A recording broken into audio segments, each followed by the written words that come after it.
is a special car. What I brought here to the show is a original, I guess, Ford GT40. It's a prototype race car, one of two original cars that were built in aluminum skin, 30,000 thick aluminum, brainchild of Alan Mann and Ford Motor Company. The 39.5 inches the top. Is that right? On this car. It's 2,160 pounds with fuel load. Wow. 2,160. We believe that to be the lightest GT40 ever built. This signifies that it's been tested, of course, for a race car, but it's also been checked with the hospital type of scope for radiology and things that way, like an x-ray machine. New old stock, 65 dated original tires. This is the number the car had on it in 1966 at Le Mans test days when Ford Motor Company still had it as a Ford team car running time speed trials at Le Mans, France. Obviously our fuel filler. Usually it's a big hole. There's actually a fuel tank inside a fuel tank. This has a fuel crossover system, so there's not a filler cap on this side. This is built with a large, like a 3-inch vent from side to side, and you can actually fill quicker because you only have one guy opening one cap. Very, very few cars were built with a fuel crossover system. They call it a long-distance racing package. It is the typical Alan Mann racing colors with the gold and the red. The white identification marks were added at Sebring so they could differentiate between the AM2 car and this AM number 1 serial number car. Are these European headlamps? It is. They're a Marshall. Notice that. We have some venting. Is that for braking? Yes. Well, the brake scoops, actually, the cooler scoops are here. These are built to come in and go inside the dash ducts. Oh, okay. Got it. For the passenger. Yeah. And the driver. And if it's a detail you want to see here, they actually closed that one off. Because that's just a defroster. I guess they didn't figure the drivers needed to see. Okay. There's this painted piece in here.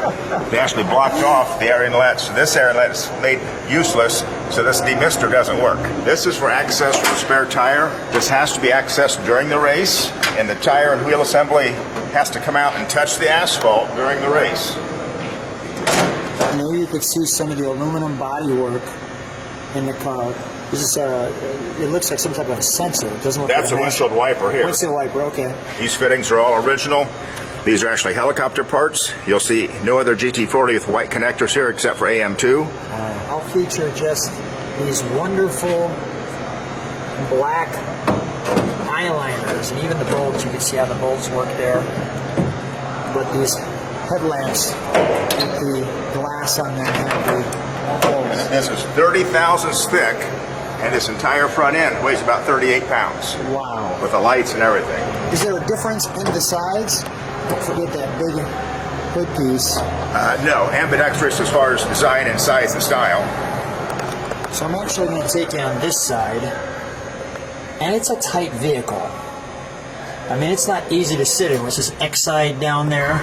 Now, what's the material on these seats? It looks cloth-like. It is a nylon, like an aircraft industry type use.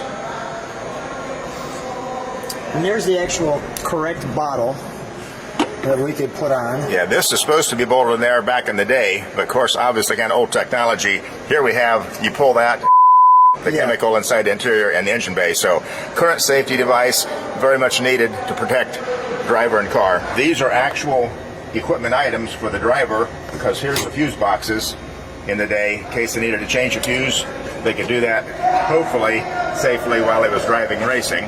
What is this right here? Ignition module. Ignition module. Got Yeah, it. so it's all Ford electronics. New old stock. Really cool handles before we get to the heart of the beast. So tell me about Alan Mann Racing. Alan Mann was actually contacted by Ford to run sedan classes, little Cortinas and Cortina GTs and Lotus type cars, and was very, very successful at it. And so Ford contacted Alan Mann to start racing the Mustangs when they first became available, and I believe Alan Mann was racing Mustangs before Shelby had his hands on Mustangs and racing. As you see, with the better than the windshield, but this is still original condition. The steering wheel's not been touched from new. Where it's cracked and tore, that's from back in the day. Wow. It's a 5-speed ZF transaxle. This car looks exactly like it did in 1966. Tell me a little bit about this shifter again. Well, it's special, only one like it in the world, and it could be because this car had an automatic transaxle in it for a while. But it is a ZF transaxle. It's a prototype transaxle. It's not like any other GT40, And this is a 5-speed forward gear setup. I did notice these little wedges that tighten that as it closes. Yeah, these are put on there so the door doesn't fly up. Exactly. As the pressure comes in, the door likes to I take saw. off. What is this right here, this hole? The car was originally built by design. The earlier cars had a latch in here that you would lift, and it would pop up the hood in the back, or the bonnet in the boot. Well, the back here, that would pop it up. Well, the hole was already in the press, so they didn't change it. Got it. The entire roof weighs 7 pounds. The entire roof. Wow. So there's a lever there, a bolt there.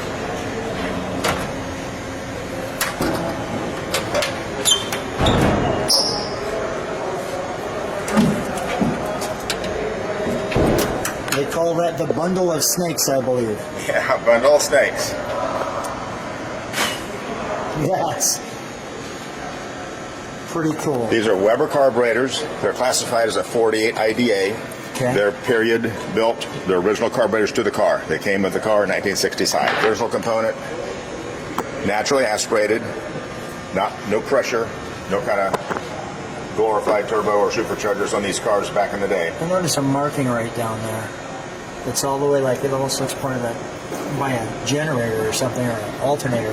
That's a casting number to a GT40P part, specific for the 40s. Yeah. And these are just these pans here. Just what's underneath the pan? This is access here for the gasoline. Okay. Gas comes clear back to here. Here's an odd piece you won't see in any of the GT40. This is like an external AccuSump, meaning that you have a big can you set here, half full of pressure, half full of oil.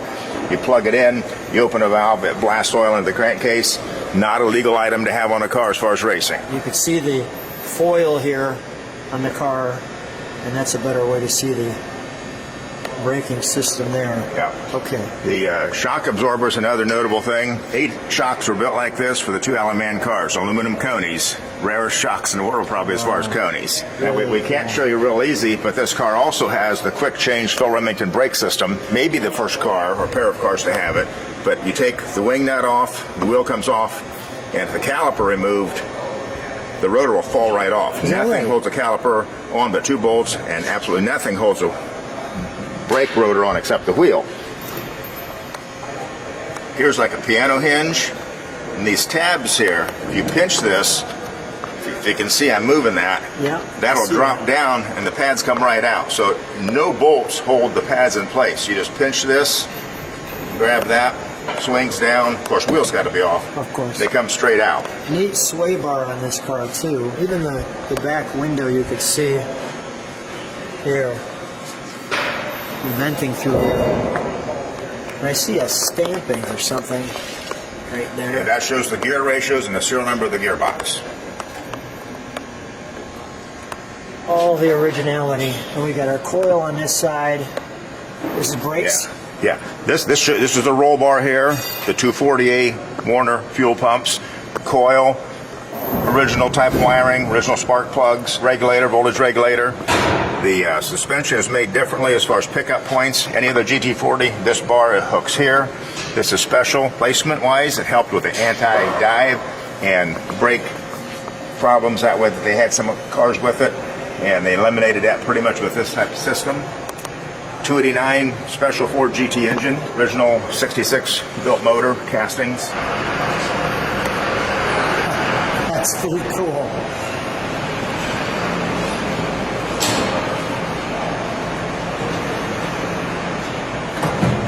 Now we'll see if the old Ford wants to start. I'm guessing you're taking the shoes off because the pedals are so small. I don't have room. Yep.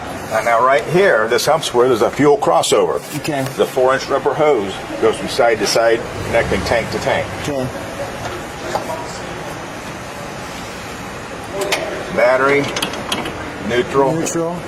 Everything here stays the same. Give it some fuel, ignition.